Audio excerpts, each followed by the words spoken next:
everyone, I'm Mark. And I'm Paul. And we're from the Picture This project. And this week we're going to talk about something we're fairly familiar with. Yes, us old people. But the young Gen Zs are coming through and they're the ones bringing it back. Bringing it back. So we're going to talk today, we want to talk about film. Photographic film. We're not going to go into things like Jaws or, Shawshank Redemption. We're talking about film, camera film. So we wanted to sort of talk about that and sort of start from a historical play. Well, it's too big, we decided to go too far back. Yep. And then sort of come up to why Gen Z is embracing this and why there's a resurgence of interest in film.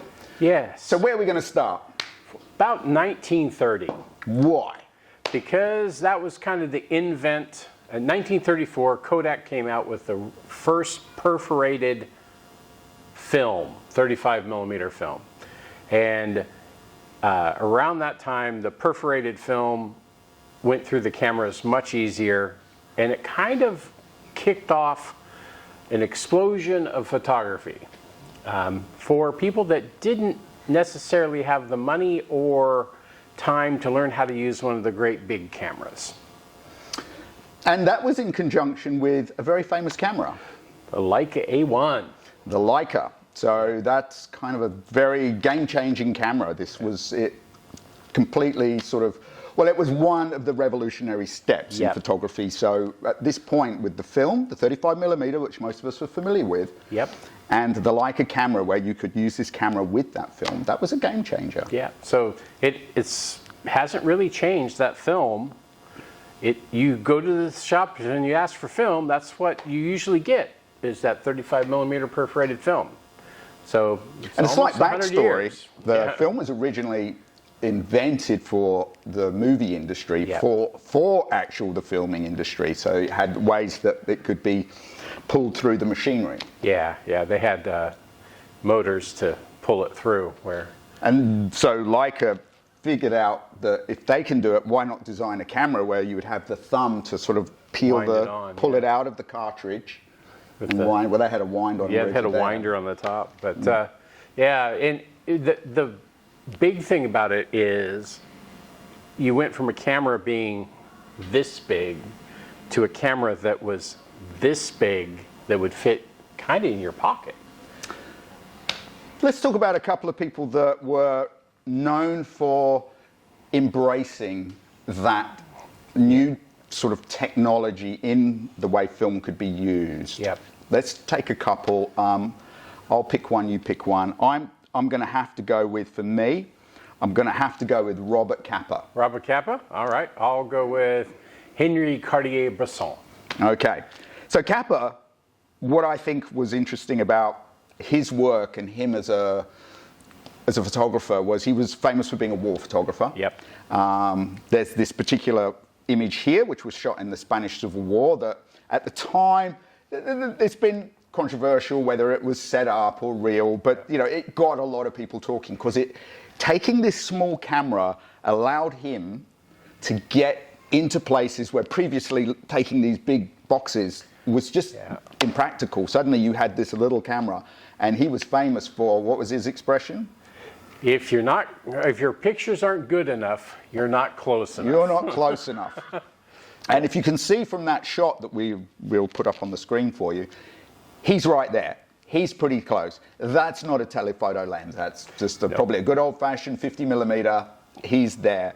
And he was also famous for the Normandy shots. He was the lone photographer that landed at Normandy. Yeah. With the Allied forces there. And 11 shots made it back. I mean, that's a whole other story, that one. That's a whole other story. But he shot that, and he was in the water up to his chest was shooting that. And if he had a big camera, I don't know if you would have got anything out of that. No. So, this is one of the things that the 35 millimeter film, which we're using today, this is some of its backstory. And what about Henry? Henry was kind of a social documentary photographer, and he liked it because it was stealthy. It was something that he could pack around, and he didn't You know, there was no big tripod set up in bellows. And his whole thing was he wanted to capture a decisive moment when something happened. Yeah. And instead of him with the giant camera being the center of attention, it's this little camera that people don't really bother with, you know, and he can catch that moment, which was, I'm sure we'll show the decisive moment photo up here. There's a couple we'll share. Yeah, we'll There's show of a good ones. couple. He's good. He's good to take a Remember, he look at. said he's a hunter, not a cook. Yeah, he's a hunter, not a cook. Which means he wasn't into post-production. I'm with him on that. It's not my favorite thing. Hours doing Photoshop, you're never going to hear me talk about that much. So Mark's a kindred spirit to Henry. yeah, it's the hunt for the image. It's the going and finding it, getting that image, which I think is, to me, that's magic. I know for someone else, Photoshop is magic too. I think you're wrong, but you know. That's for another debate. You can always, we haven't done this yet, but if you want to have comments, hey, jump in, ask us questions. We're always open for questions about. And so we're going to kind of jump a little bit further forward here. So, because we want to go, and another era with film that I think was quite a revolutionary time was in the 60s. 60s, And I'm going to start at 1938. Oh. I'm going to go back to go forward. All right. Because in 1938, Kodak, which is only, 4 years after they made 35 millimeter film, came out with Kodachrome, the color film that basically made the 60s what it was. The Kodachrome look of all those pictures, that was... I have a feeling that Snow White and the Seven Dwarfs came out then too, which was the first feature-length animation movie. That's It was color, so that's why I was thinking color. That was my only connection. I think that was a different process, but so okay, but so they had Kodachrome. But the printing technology couldn't necessarily match where we were in terms of film. And that began to change in the 60s, where we noticed the printing quality. So magazines like Vogue, probably Cosmopolitan. There was a few other ones, Vanity Fair. So, and all the other Time Magazine, Newsweek, they all started having a higher degree of quality printing. So that combined with color photography was such an explosive time in terms of magazines, readership, which we don't even barely have today. Magazines is another one that's going down, in terms of readership and the 50s and 60s were considered the golden age of National Geographic too. So that was another magazine that 35 millimeter film, they send them out to the ends of the world. They probably couldn't do that with a huge camera. Those 35 millimeter. And fashion became even more popular. So we're going to share you some images of a guy called Helmut Newton. And a British guy, David Bailey, who was the youngest photographer to shoot, I think it was Vogue cover. The Vogue cover. And he was sort of part of the London scene, but fashion was really exploding. The types of fashion. Annie Leibovitz, she came in there towards the end, very young. So this was an explosive time for photography and film as well. And so these are some images we're just going to share, put them in the background for you. I want to jump now again, because we kind of want to get to talking more about where we are today. So we're going to talk about, we're jumping now to what we're going to refer to as, well, I coined it the other day, the Great Transition. The Great Transition, So Paul and I are part of that generation of photographers, and we were working photographers where that was what we worked with. We worked with film. We did. That was our bread and butter. We worked with film. We knew all the different types of films that we needed for different jobs, format sizes, 35mm, medium format, large format, different cameras for different films. So that's how you learnt the trade, wasn't it? We learnt the trade. And then around 2000... around 2000, things changed. And we started to go from needing to shoot film on everything because of the quality to having digital come in with some advantages of instant picture review and the quality being good enough for some jobs. Not all jobs, but some jobs. Yeah, it was an interesting transition because I was one of the photographers kicking and screaming because I felt some of the new digital cameras, which everyone was getting excited about, I found the quality a bit, wasn't matching the warm tones of a Velvia film, you know, those things were not. So I was holding on to the film. I didn't mind. We digitized things on drum scanners. Yep. And that's how we got it into the digital format. So you could still do that and use Photoshop, which had been around for ages already. But I still loved the quality of the film, the feeling of it and the warmth of it. So what we had as our industry was that movement from, so 2007, I know here in Australia, I think globally, we were introduced to the iPhone. iPhone, yep. And I think from there in 2010 as well, Instagram, we started to see this movement away, digital cameras. I had been, by that point, bought into professional digital cameras because clients wanted it. I was an early adapter. I had the Kodak DCS camera, the first one that would take the Canon lenses. And they were good for some things, they weren't good for other things. We ran them side by side with film.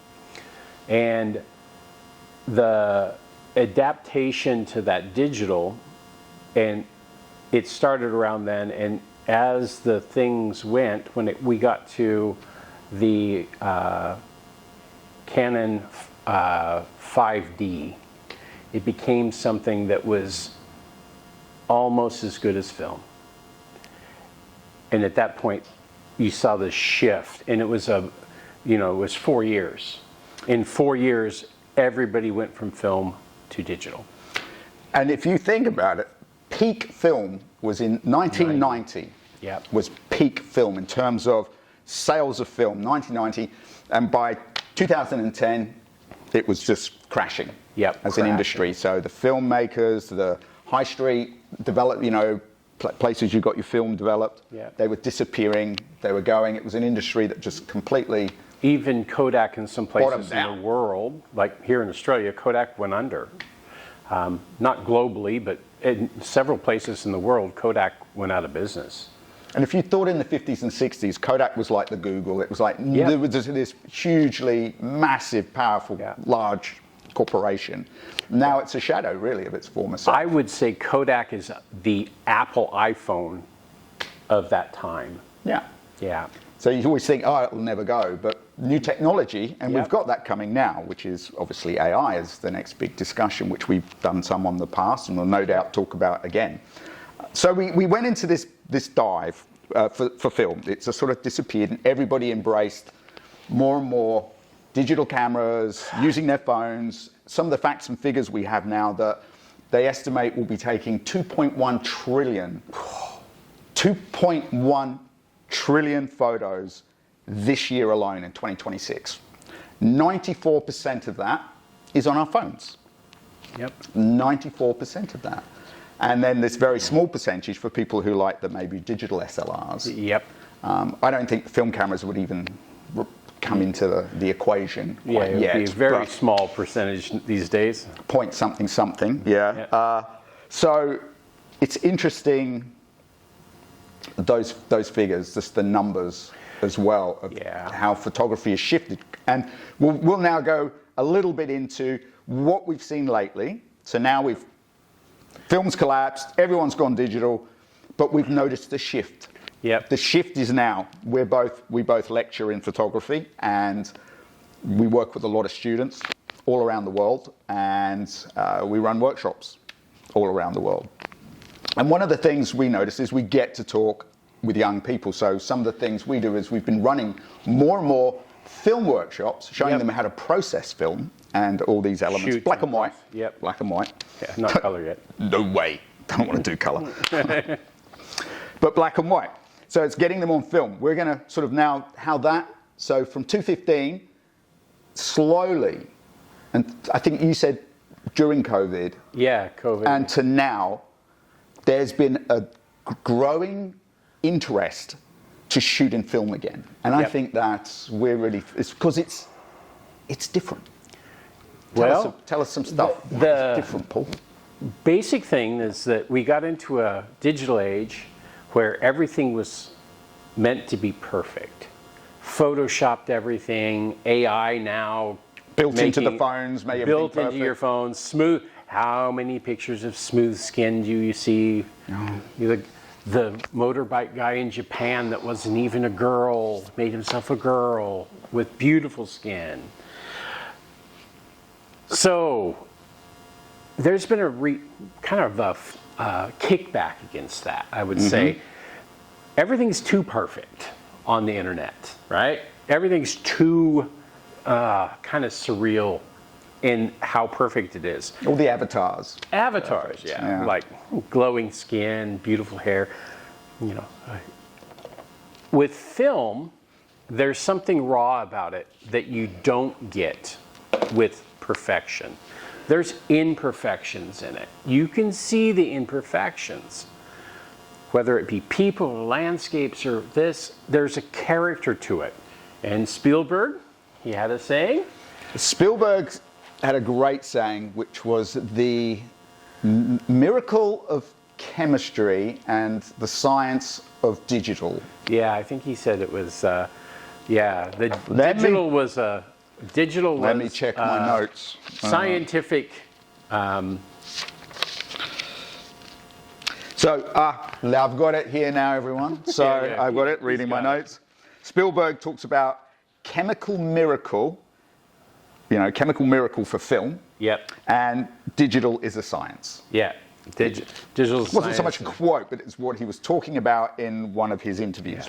A while great back. thing, that there's this science of digital things to make everything perfect, and the film isn't that. It's a chemical miracle that happens when you throw some chemicals on this thing and the image comes out of it. It's not perfect, but it's beautiful.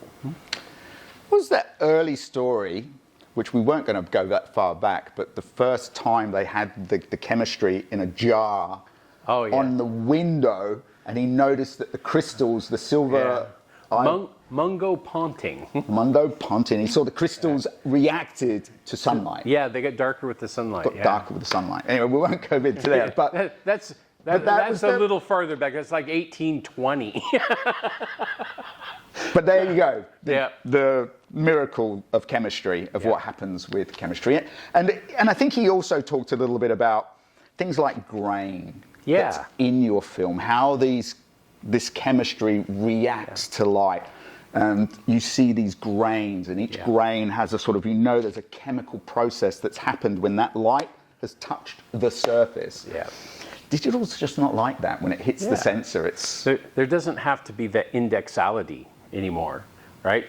You can make stuff in Photoshop that's never really there. We can add light, we can add dark, we can, AI some stuff in. You can put a monkey on my head.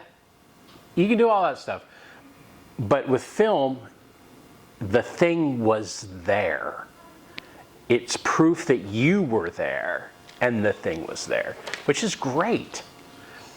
You're hanging off of a cliff and there's a mountain goat. You were there. It was there. Well, I got a few.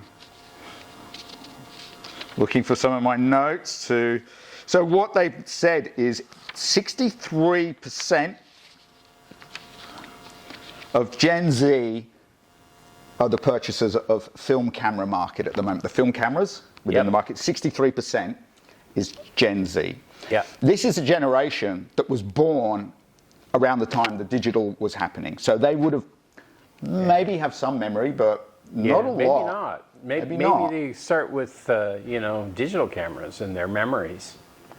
Yeah. Which, Again, it'd be interesting to know if anyone else ever wants to tell us their thoughts about what you've experienced and your thoughts about film. Love to hear what you guys think. And it also we talked about the perfection and imperfection, but there was also this digital fatigue. Yeah. So, and the desire to slow down. Yeah. Everything's so quick now, like click, click, click, send to my friend, boom, boom, boom, boom, it's done, right? Scroll, scroll, scroll. Yep. So, digital fatigue, and I think that's a genuine thing. Yep.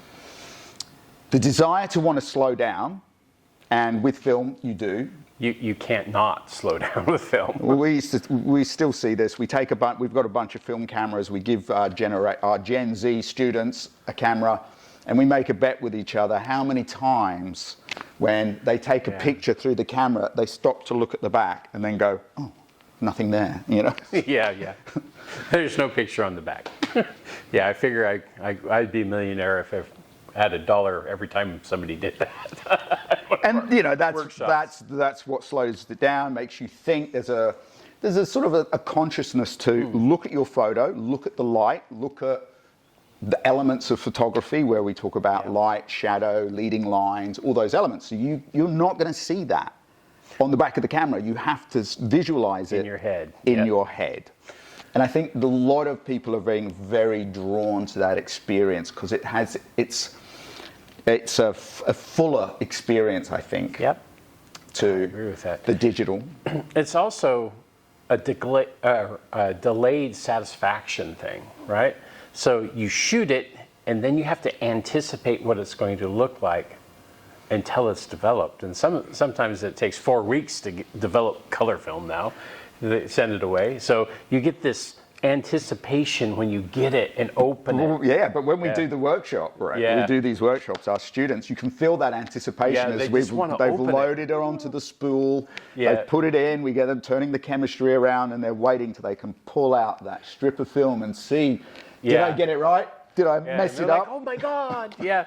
There's this anticipation that you don't get with digital that has a value. You know, it has a value for connectedness to the whole process. And I think AI and all these things are tending to take us away from that connectedness and say, hey, we've got this covered for you. Whereas people are going, well, no, I want to do that myself. Don't complain too much about AI. I know that you love that masking tool on Photoshop. Yeah, I will. Yeah, I'll confess that one is. That's the only thing I love about it, but it makes life easier. Yeah. Subject, click, done. So it's great to see the embracing of film. I think it's going to continue to grow. I don't think it's ever going to go back into industry per se. Yeah. I think it will mainly be for enthusiasts, art people who are interested in sort of imagery art type stuff, and young sort of generation people wanting to explore. Yeah. I think they're its key markets. I think it might come back into industry as an add-on to things like weddings. Yeah, I agree. They shoot digital for most of the wedding, and then they'll shoot the bride and groom with on a roll film or something. Yeah. Yeah, and have it as an extra you can get. Yeah. And if you're, wanting that aesthetic of film. Maybe portraits, family portraits would request it. They might request, can you shoot it on film? Because I think there's that authenticity. There's an interest in that. And that this was shot on film. So yeah, you're right. I think that it'll have that place as an additional. A niche market in our field. But generally in the bigger game of corporations, they want those big ass sensors that they can, medium format sensors for the highest qualities and things. So yeah. But look, I've got to say, we're pretty happy about people sort of exploring film and having that opportunity. We would recommend black and white. It's actually quite easy to do your own processing. It doesn't take too much to kind of setting up a darkroom. That's a little harder. It's a little harder, but the film itself, it just takes a can, a reel, a dark bag, and you can get three chemistries. 3 chemistries, and most of the stuff you can get at Kohl's, Woolworths. You can develop with coffee. We use instant coffee.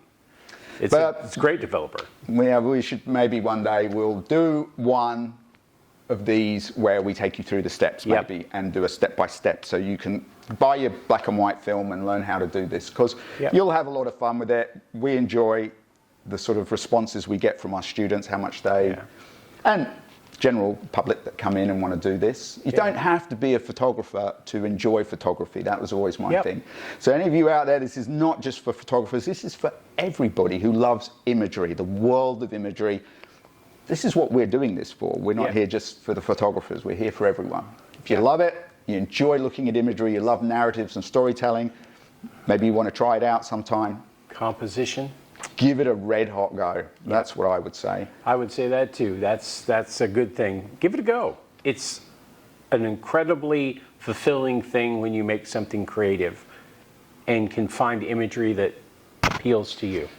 Yep. I think that's where we'll leave it. Yep.